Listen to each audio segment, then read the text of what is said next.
Story of my life. Tethered and as far as it goes. Carl Jung, in the last book that he wrote before he died, a small monograph called The Undiscovered Self, said that the salvation of the world will not come through politicians or acts of negotiation or truces, that the salvation of the world will come from the salvation of the individuals within it. Buddhism in particular teaches us that the only way we move towards salvation, the only thing that we can change in our lives is awareness. Sure, there may be political action, there may be reconnecting with the earth, with the family, with nature, with whatever, but the thing that we change is awareness. That's why we're all here. Because the only thing we can change is awareness. Sigmund Freud, who may be somewhat politically incorrect on many levels these days, reminded us that the way one cures neurosis being an illness due to not knowing the truth. When you don't know the truth of your own story, you repeat behaviors obsessively, compulsively, expecting something different to happen. Well, we could have a whole separate discussion on how science is a neurosis. I mean, it's based upon repeatability. There's something that David Hume, in setting up this whole concept of doing things over and over and over and over and over and over again and always getting the same answer, and if something only happens once, it never happened. It's not science. So Sigmund Freud, though, also reminded us or told us that the way we gain awareness is by using Mercury. Hermes, communication. Mercury was sent to rescue Persephone, who was abducted into the hell realms.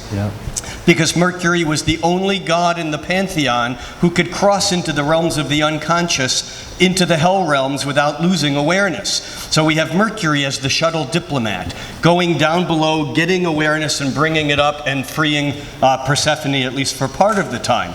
Now, where all this is going was something that John Major Jenkins said this morning, and is called the Hermetic principle. Hermes coming from Hermes Trismegistus, who was the alleged Egyptian intellect who wrote down the laws, who wrote, "As above, so below," which you talked about this morning. However, that's only part of it. It's as above, so below, and there's no causal effect here. It's not what happens above happens below. It's as above, so below as one event. The second part of that is the within is like the without of things.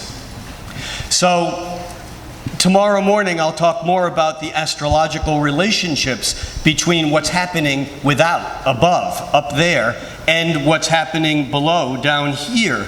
But in my perspective, yes, there is something going on. You don't need to be here, you don't need to be an astrologer, you don't need to be a cosmologist to know that the proverbial shit is hitting the proverbial fan. What can we do about it? Change our awareness. That's right, and awareness is really consciousness, because consciousness is, how much you're picking up of the world around you, and so they're almost kind of simultaneous terms, and so Sorry, but what do we do after we've changed our awareness? I'm sorry, say that again? Sorry, but what do we do after we've changed our awareness? You don't know until you're aware. Well, I mean, but you see, that to me is like one of those postponement mechanisms, like the healing thing in New Age circles, where everybody always is like after their own healing. But healing, you're never going to be totally healed. So at a certain point, you have to say, like, I'm okay, I'm healed enough, I'm aware enough. And then it's like not enough just to be aware, to always be thinking about awareness. You actually have to put your, principles into process and into practice with other people. Agreed, but agreed. But don't you think, Daniel, that when one is aware, part of that awareness is involved in a follow-through in soma, in physical universe? But I do agree with you, and it begs a question that you raised in your book, and that is, if as Trungpa Chogyam Rinpoche, who wrote, enlightenment is the ego's greatest disappointment.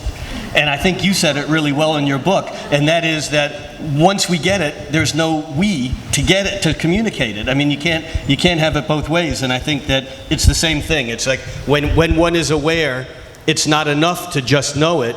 There has to be follow through, but that becomes part of the connection of awareness to our bodies, perhaps. Yeah, it's just we have all these traps in our language that maybe then make it hard for us to, go further, I mean, even enlightenment, is it a state or is it like a never-ending process? Because people get stuck on the idea that there's a state of enlightenment.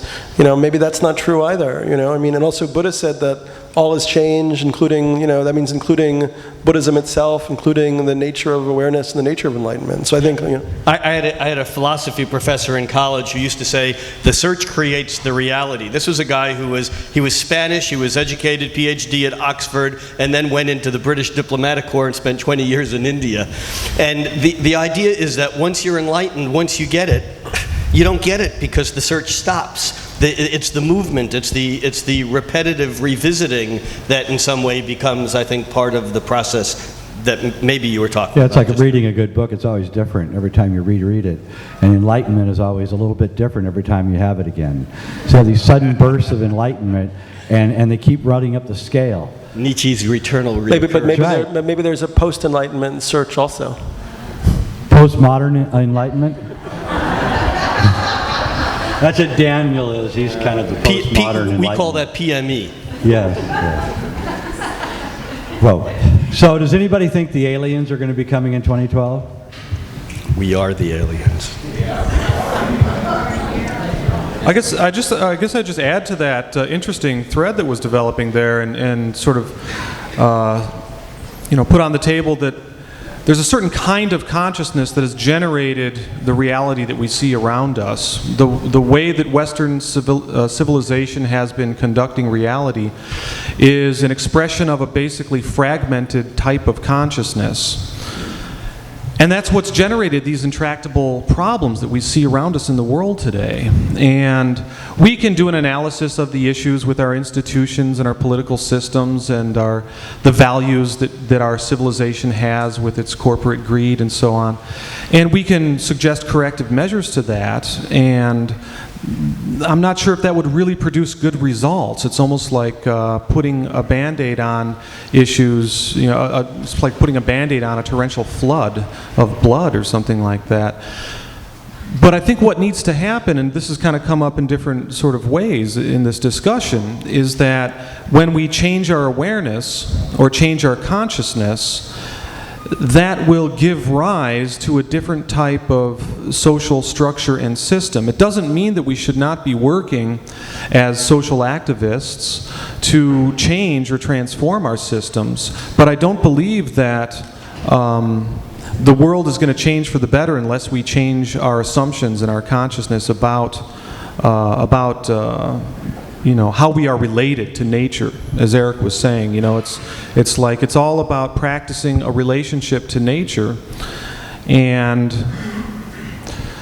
another thing that sort of comes up for me is this very interesting idea around the unveiling, that the apocalypse really means the unveiling. And what gets unveiled in this process, I believe, are the illusions and the lies of Western civilization, the faulty assumptions that have generated all these intractable problems. But then what needs to happen once the lies are unveiled is we need to do something. Sure, we can behold those falsehoods and lies and faulty assumptions, one of which, as an example, is that nature must be conquered. Anybody that sort of like, can look at the present situation in the world can see how this assumption has generated a lot of problems. But once this happens, once the lies get unveiled, then we need to do something. We need to sacrifice our attachment to those lies. In a certain sense, we're all sort of complicit in feeding the machine in some way. And when the lies get exposed, we need either to work in our own sort of spiritual process to disconnect from our allegiance to these things, to sort of self-examine and look at how we've sort of, bought into the various things that our culture offers us, and to get rid of those sort of faulty connections or transform them into, something that can, a different value system. I guess what I'm sort of getting at is something that I mentioned years ago in my Cosmogenesis 2012, pointing to the research of social historian Rianne Eisler and her terminology around the partnership culture versus the dominator culture. And this is kind of it really should be a non-contentious sort of male-female issue, really, because the terminology she chose, it's not matriarchy versus patriarchy or something like that. The partnership value system, values of relationship, creating community, and the dominator mode, which really typifies Western civilization, is what's been leading us to the brink of extinction. Let's get back to aliens. I knew you were going to have a response. Go ahead. No, because you brought up the alien thing. So I was talking about that before, and I think it's... I know it's your favorite subject, or one of them. I don't have a favorite subject.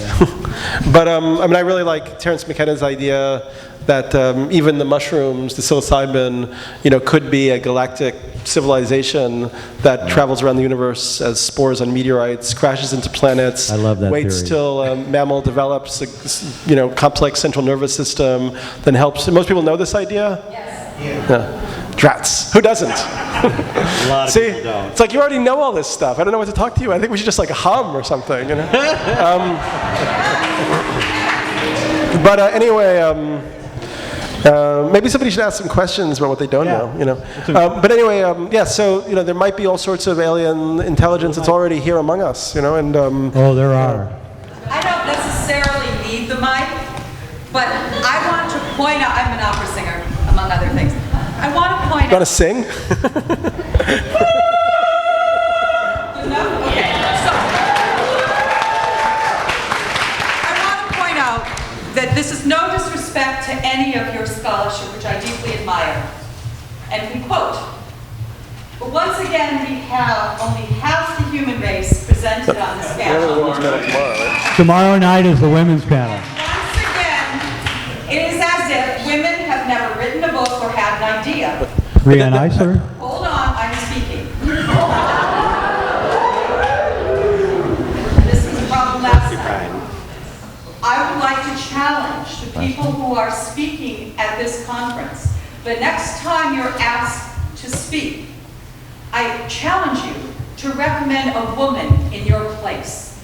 And if you can't think of a woman whose science and scholarship equals your own, I suggest you do more reading of the sacred feminine to bring back the sacred feminine so that we get some sort of balance. Because I think, just my personal opinion, that it's going to take both halves of the species to figure this out. Well, first off, there is a women's panel tomorrow night with no men, and so it is balanced. No, it's not. It's all women. Well, I'd like to know, does consciousness have a gender? Thank you. Thank you very much. It does not. Okay, so, we can go on and fight over things like, should we have a men's panel or a women's panel? We could have both. We decided to have this because we wanted to have an all-women's panel. Jay, why are you belittling what I say? Nobody else has been contradicted. I just said an opinion. I'm not belittling. And I left it. Yes, Okay, you are. thank you very much for your opinion, and it's appreciated. Believe me. I'm just asking, let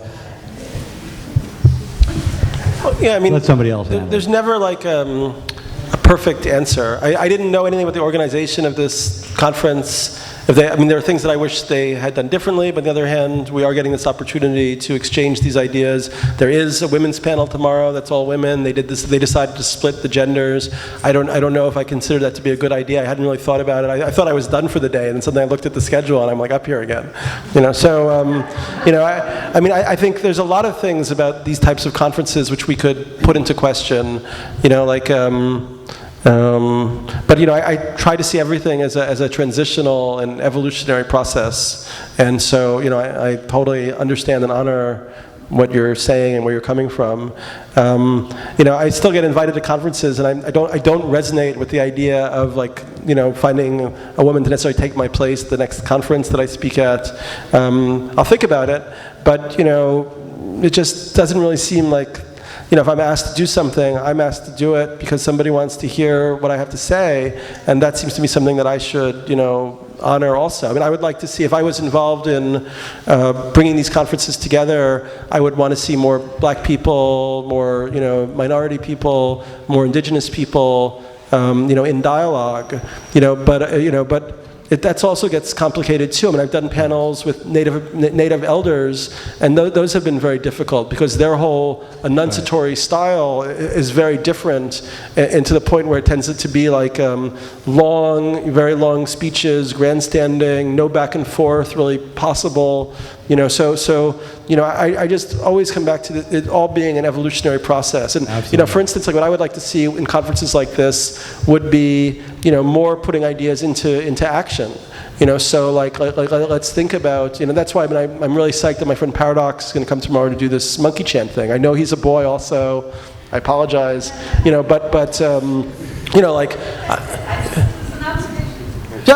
just I just want to say one last thing, in that the idea was actually Sharron Rose's. So she said we should have a bifurcated panel, and we thought it was a good idea because she wanted to have a panel for once where it was all women, because it's always one woman and 4 men, guys, if you're around, or 2 women and 5 men. And she said, no, let's do one panel with just women. Let's hear women talk alone. And we thought it was a good idea. We honored it. So that, I should talk to her. She's back there somewhere.